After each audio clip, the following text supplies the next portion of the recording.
Ladies and gentlemen, in spite of this very retro filter, it's not the 50s anymore, and we need to bust a few patriarchal misnomers that are fucking stuff up for women and for men. And here's the thing.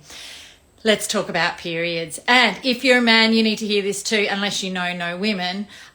This is going to come in handy. So previously, thanks to the Industrial Revolution, which really needed us to follow this kind of quite robotic 9 to 5 pattern, it did not suit that system to deal with women who are quite cyclical, which means 9 to 5 doesn't work for us. But what we do have is an immense amount of genius at various phases of our menstrual cycle and our menstrual history, as in what happens into perimenopause. So I'm going to give you a very generalized overview of that. It's generalized, of course, each woman is specific.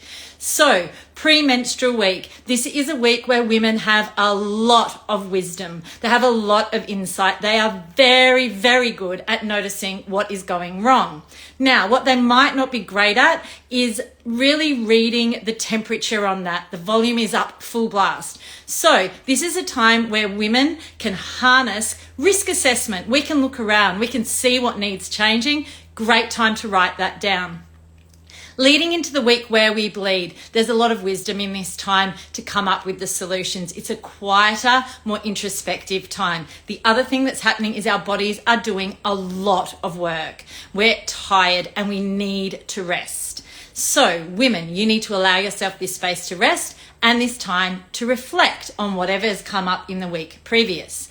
Coming out of our period into those more higher functioning weeks on the other side of bleeding, there are weeks where we are supercharged. That's when we can act on the solutions we've come up with in the previous 2 weeks. That's when we actually make up for lost time. So those couple of days where we might have just laid a bit low and rested and relaxed, we now have extra burst of energy. We feel like we can do anything, and guess what? We kind of can. So in those weeks, you will make up for lost time. And this is the same if you're working with women, even if you're not a woman. You want to harness this in your staff team. You want to let them rest when they need to, so that when they're in the energized cycle, they can really do extra good work.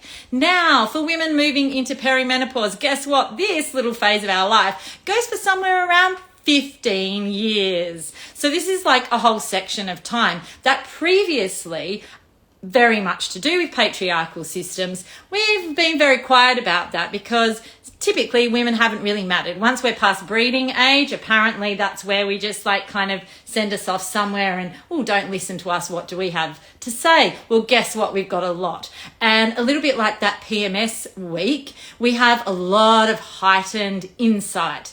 Our ability to give fucks is kind of gone out the window. So we're very direct, we're very to the point. We've also got a lifetime of wisdom that we get to couple with it. Now, this is an exhausting phase of life. We're often having our sleep messed up, our hormones are all over the place. We might be bleeding more often than usual or less often than usual. So it's a bit of a roller coaster on our body. And again, we need to rest. Our memories tend to be a bit messed with. And actually, it can vary so much from woman to woman. There's something like 150 different symptoms that go on for women. But the superpower is our intuition gets much more heightened. Our ability to cut through the nonsense and get to the point becomes so much more heightened. And then here's this other group of women that has been very forgotten because we're past the breeding age at this point, and these are the women who are in postmenopause. And these women tend to be very fucking wise, and they're very calm, and they're very even, and they have got so much to offer.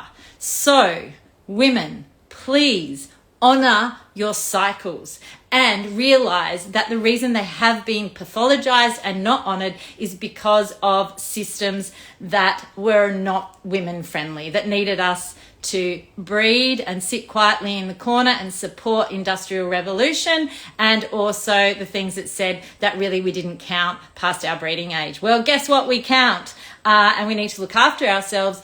And men folk, you need to harness this. You need to harness this. We're amazing. Let us be our most amazing selves.